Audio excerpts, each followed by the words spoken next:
A very good morning, children. I welcome you all once again to the math class. I hope all of you are doing good and completing your work on time. And let us start the topic for today. Today we are going to learn rounding of numbers. In our previous video, we have learned what are rounding of numbers. And we learned how to round off the numbers near to the nearest tens, isn't it, children? So what is rounding off? Rounding off means nothing but giving an estimated value or approximate value which is close to the real number, isn't it? So today we are going to learn rounding of numbers to nearest hundreds. So hundreds, what are the hundreds? We have 3-digit numbers. Hundreds means nothing but 3-digit numbers. 100, 200, 300, 400, 500, 600, 700, 800 and 900. These are the digits. These are the 3-digit numbers we have, isn't it, children? So today we are going to learn how to round off the numbers to the nearest hundreds. Okay. So we'll start with an example. Here we have an example. The number is 134 and we need to round off that number to the nearest hundreds place. So first thing what you have to do is you have to think that whether 134 comes between which two 3-digit numbers. So it comes between 100 to 200, isn't it? So from 100 to 200 you need to write the numbers on the number line. And what are the numbers?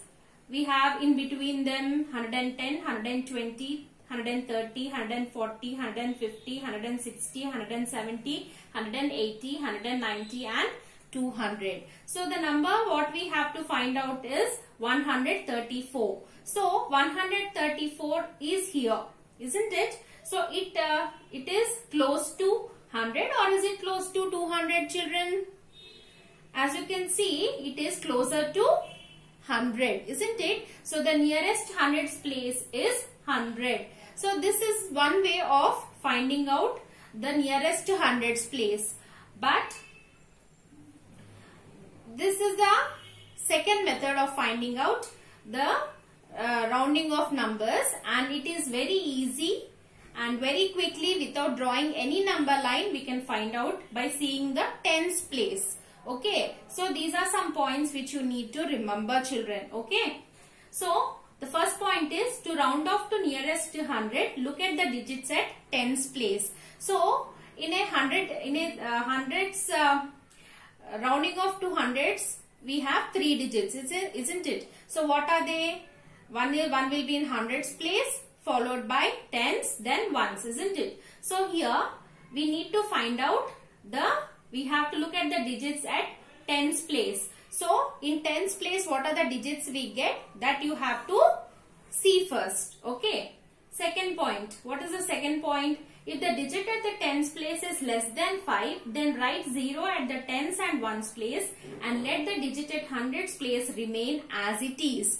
So these are some important points which you need to remember, children, so that you can easily round off the numbers to the nearest 100. The first thing what you need to remember is when you see the number, when you see a 3-digit number, you should see what is the number you have in tens place, and then you have to see whether that number is less than 5.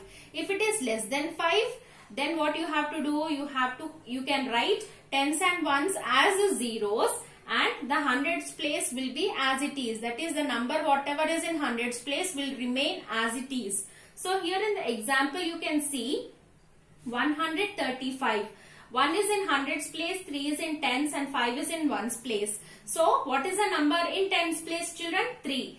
3 is less than 5, isn't it? So what will be the number? It will be close to which number, children? 135 will be close to 100.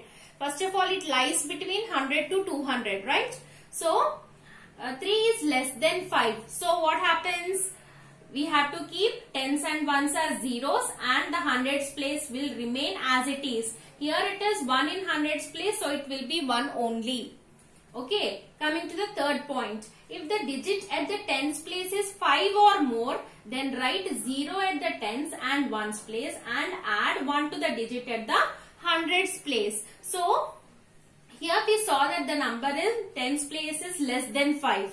So, what if it is 5 or more than 5? What you have to do? Here you can see the example 175. 1 is in hundreds, 7 is in tens and 5 is in ones. So, you have to see the tens place, isn't it? So, what is the number in tens place? 7. 7 is greater than 5. So, if it is greater than 5, what is the rule you need to do? What is the point? What is this point telling us? It is telling us to keep zeros in ones and in tens and ones places, and you need to add 1 to the digit at hundreds place. Here it is 1. So, you need to add 1 to that 1. So, what it will be? It will be 2, isn't it? So, this number 175 is what is the nearest hundreds placed for it? It is 200. So, when we round off 175, the round off number will be 200. Is it clear, children? Now, let us see some more examples. Round off the following numbers to nearest hundreds. So, these are some numbers given to us. We need to round off them to nearest hundreds place. So, as soon as we see the number, you should think that this number comes between what? Two numbers. So, here you can say 267. It comes between 200 to 300, right? So, first you write it comes between what number, so that you will have a quick idea. It comes to the highest side or it comes to the lowest side. Here the tens place number is 6. 6 is greater than 5, isn't it? If it is greater than 5, what is the rule telling us? What is the point telling us? So, tens and ones place will be zeros, and in hundreds place you need to add 1 to the given hundreds place number. So, 2 plus 1 is 3.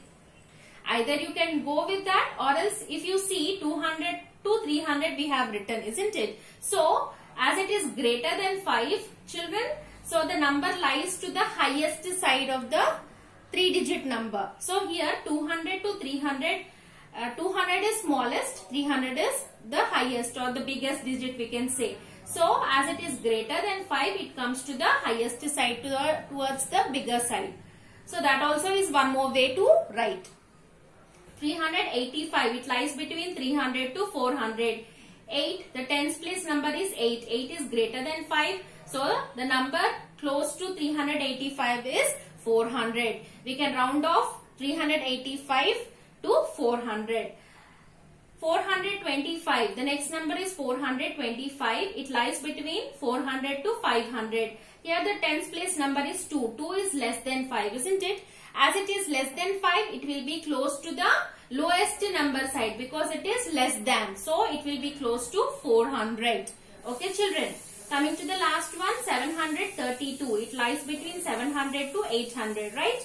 So, again, the number in tens place is 3. 3 is less than 5. As it is less than, it will be close to the lower number side, the smaller number side, that is 700. Okay. Okay. Let us see two more examples. Round off the following numbers to nearest hundreds. Here we can see there are 4-digit numbers, but we need to round off them to nearest hundreds place. So, it will be, what will be the hundreds place? What will be the number which is which we are going to find out? Let us see. So, 1346, isn't it? How do we read this? 1346. So, this number comes between, as we are writing to nearest hundreds, you should see that the difference between the numbers should be just 100. So, it lies between 1300 to 1400. We can read like this also, 1300, 1400, or else you can read 1300, 1400. So again here you have to see the tens place. What is the tens place we have here? It is 4. 4 is less than 5. So, as it is less than, it will be towards the lowest number side. What is the lowest number? What is the smallest number compared to these two? Is it 1300 or is it 1400? The smaller number is 1300. So as it is less than, children, it will be this number 1346 will be close to 1300. Coming to this number 2964. It lies between 2900 to 3000, right? So here the tens place number is 6. 6 is greater than 5. As it is greater than 5, children, it will be close to the highest number side, that is 3000. So this is how we are going to round off the numbers, children. Round off to the nearest hundreds. So this is what we have learned today. I hope everybody understood the class, and these are some bits which you need to complete in your textbook and complete your notes, the PDF notes in your classwork book. And that's all for today. I hope you have understood the class and you're going to complete your work. Thank you, children. God bless.